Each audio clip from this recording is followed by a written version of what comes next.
नमस्कार, आप देख रहे हैं कशिश न्यूज और न्यूज रूम लाइव में आपके साथ मैं हूं दीपक शर्मा। बुलेटिन की शुरुआत करेंगे बिहार के सियासी माहौल में हुई एक बड़ी हलचल से और गतिविधियां तेजी से हो रही है क्योंकि चुनाव बेहद नजदीक आता जा रहा है।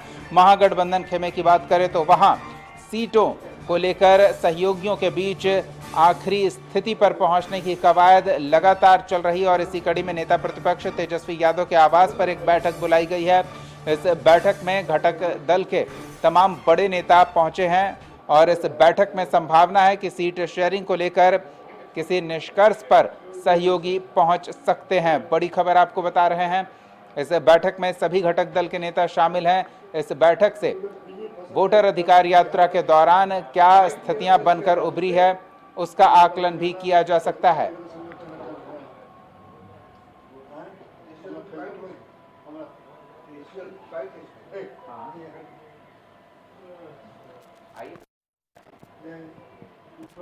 नेताओं से बातचीत चर्चा जो है वो चलती रहती है और लगातार ये प्रोसेस हम लोग निभाते रहे।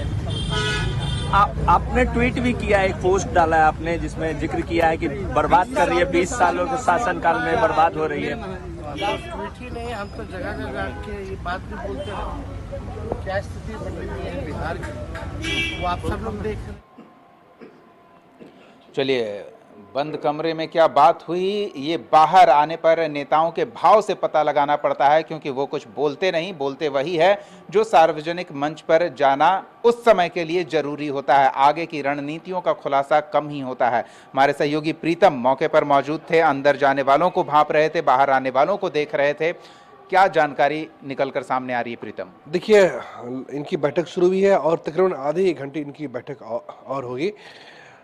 कांग्रेस और आरजेडी इंडिया ब्लॉक की सबसे दो बड़ी पार्टियां हैं। कांग्रेस की मांग थी 70 सीटों की और आरजेडी कह रही है कि आप 60 सीटें लीजिए। तो बातचीत आज कांग्रेस और आरजेडी के बीच हो रही है कि कौन सी पार्टी कितनी सीटों पे मजबूत है और उसके लिए वहाँ प्लस पॉइंट क्या है और माइनस पॉइंट क्या है। तो आज इसी चीज़ के लिए प्रदेश अध्यक्ष राजेश राम कांग्रेस के और प्लस कृष्णा लावरू ये दोनों मौजूद हैं और तेजस्वी यादव मौजूद है। इन तीनों के बीच बातचीत चल रही है, लेकिन हमें लगता है कि आज की बैठक से कुछ ठोस निकल के अवश्य आएगा। और जहाँ तक हमें जानकारी मिल रही है कि कांग्रेस 60 सीटों पे, 54 से 60 सीटों पे और आरजेडी 135 से 145 सीटों के बीच चुनाव लड़ने के लिए जा रही है। इतनी पे ही कांग्रेस ने 70 सीटों की जो जिद है वो छोड़ दी है और कांग्रेस। प्रीतम, आप 70 पे आ गए, हम तो सुन रहे थे 90 की जिद है ताकि कुछ कम बेसी हो तो 70 पे 60 65 70 तक पहुंच पाए। नहीं, कांग्रेस की इतनी हैसियत नहीं है बिहार में ना। बिहार में अभी तो इतनी बड़ी यात्रा 1300 किलोमीटर 16 दिन राहुल गांधी बिहार में रहे, संगठन को मतलब कहें संजीवनी देकर गए हैं और जबरदस्त भीड़ जुटा कर गए हैं, तब दावा तो बनता है ना? नहीं, बिल्कुल दावा बनता है, लेकिन जोश में आदमी को होश नहीं खोना चाहिए। यकीनन राहुल की सभा में भीड़ थी, लेकिन कांग्रेस को लेकर हकीकत ये भी है कि कांग्रेस को चुनाव के दिन पोलिंग एजेंट बिहार में नहीं मिलते हैं। कांग्रेस को इस चीज़ का ध्यान रखना चाहिए और कांग्रेस को अब लगता है कि उसने ज़मीनी हकीकत का एहसास किया है। इसीलिए कांग्रेस को लगता है हाँ, 60 सीट वही कांग्रेस को मिलेगी जहां पे कांग्रेस मजबूत है या फिर वो मजबूती से चुनाव लड़ सकती है। वहां से विनिबिलिटी जो जितने की क्षमता होती है वहां कांग्रेस की ज़्यादा होगी और इसीलिए कांग्रेस चाह रही है कि सीट कम ही मिले, लेकिन जो सीटें मिले 60 मिले। और इस चीज़ पे आरजेडी भी तैयार हो गई है। ऐसी सीटें कांग्रेस को ऑफर नहीं की जाएगी या ऐसी सीट कांग्रेस चुनाव नहीं लड़ना चाहेगी जहाँ से वो सीटें इंडिया गठबंधन के लिहाज से सी कैटेगरी सीटें हैं। तो कांग्रेस चाह रही 60 मिले, 58 मिले, लेकिन मजबूत सीट हो जहां पे वो बेहतर कर सके। और इसके साथ आरजेडी भी इस बात के लिए तैयार है कि कांग्रेस को जो सीटें दी जाए वो बेहतर सीटें दी जाए और इसी के लिए चर्चा चल रही है। आज का दिन काफ़ी अहम है। मोटा मोटी दोनों पार्टियों ने एक तरीके से ड्राफ्ट तैयार कर लिया है। वो लोग ये देख रहे होंगे कि कौन सी हमारी बेहतर सीट है।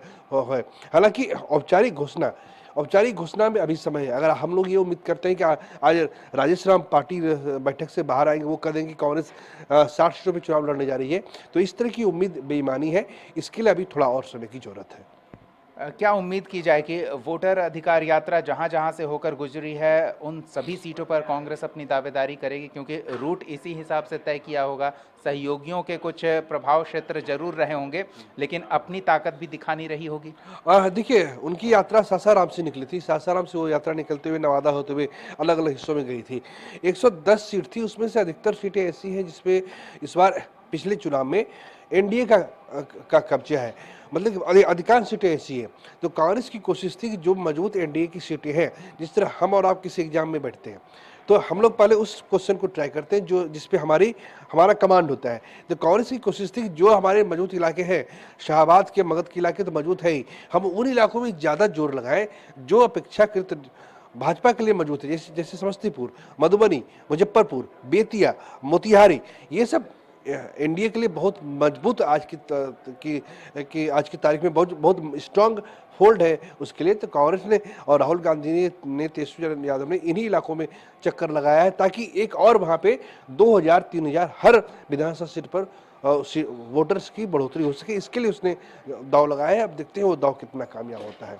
कांग्रेस और आरजेडी पर तो फोकस रहेगा ही। हम चाहेंगे जो छोटे सहयोगी घटक दल हैं, अलग अलग वाम दल की अपनी अपनी मांगे होंगी, और फिर साथ में मुकेश सहनी भी हैं, कुछ औरों के लिए भी गुंजाइश बनाकर रखना होगा, क्योंकि जेएमएम की अलग दावेदारी है और साथ में अखिलेश यादव भी संभावना तलाश रहे होंगे। तो या तो उन्हें नज़रअंदाज किया जाएगा या साथ रखा जाएगा, लेकिन चर्चा में तो उनकी बात होगी। देखिए, अखिलेश यादव की पार्टी पहले बिहार में चुनाव लड़ा करती थी, समाजवादी पार्टी, लेकिन अखिलेश यादव, जहां तक हमें जानकारी मिली है, अखिलेश यादव चुनाव प्रचार के लिए अवश्य आएंगे। वो चुनाव उनकी पार्टी यहाँ पे नहीं लड़ेगी। पहली बात, झारखंड मुक्ति मोर्चा को कुछ सीटें चाहिए, उसमें कटिहार की मनिहारी है और बांका की कटोरिया है। कटोरिया का आप जब विश्लेषण करेंगे तो कटोरिया पे इस वक्त भाजपा की विधायक है निक्की हेम्ब्रम।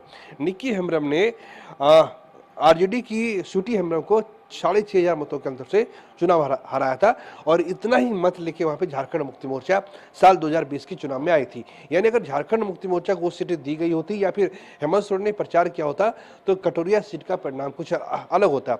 लेकिन हमें लगता है कि चूंकि वहाँ स्वीटी हेम्ब्रम जो आरजेडी की पूर्व विधायक है, वो काफी दिनों से वहां पे मेहनत कर रही है, तो झारखंड मुक्ति मोर्चा हो सकता है कि 1-2 सीटें दी जा सके, जो बांका या फिर कटिहार से सटी हुई जो झारखंड की जो जगह है वहां से। एक बात और है, मुकेश सहनी को लेकर पार्टी में तरह तरह का कंफ्यूजन था। कुछ लोग ये बताते हैं कि मुकेश सहनी शायद भाजपा के संपर्क में है, तो इस बार ये तेजस्वी यादव चाह रहे हैं कि जायका खराब ना हो। आपको याद होगा कि साल 2020 के चुनाव में होटल मोरिया में बड़ी प्रेस कॉन्फ्रेंस हो रही थी, और एकाएक प्रेस कॉन्फ्रेंस के आखिर में इसने कहा, मुकेश सहनी ने कहा कि हमारे साथ अन्याय हुआ है, मल्ला समाज के साथ धोखा हुआ है, और वो कह के बाहर आ गए। मुकेश सहनी को 20 से 22 सीटों का ऑफर है। मुकेश सहनी की पार्टी इतने सीटों में चुनाव लड़ेगी। 2 सीटें पशुपति पारस जिनको भी लड़ा लें, और वीवीआईपी पार्टी करके उनको भी 2 सीट देने की बात हो रही है। तो तमाम मिला के 6-7 लोग, अभी फिलहाल 6 दल हैं, इसमें 2 लोग और जुड़ेंगे तो 8 लोगों का एक जो गठबंधन तैयार होगा। कोशिश यही कि वोटों का बंटवारा ना हो। इस बार तेजस्वी यादव भी चाहते कि उनके लिए पिताजी के जीते जी रहते, लालू प्रसाद की जिंदा रहते।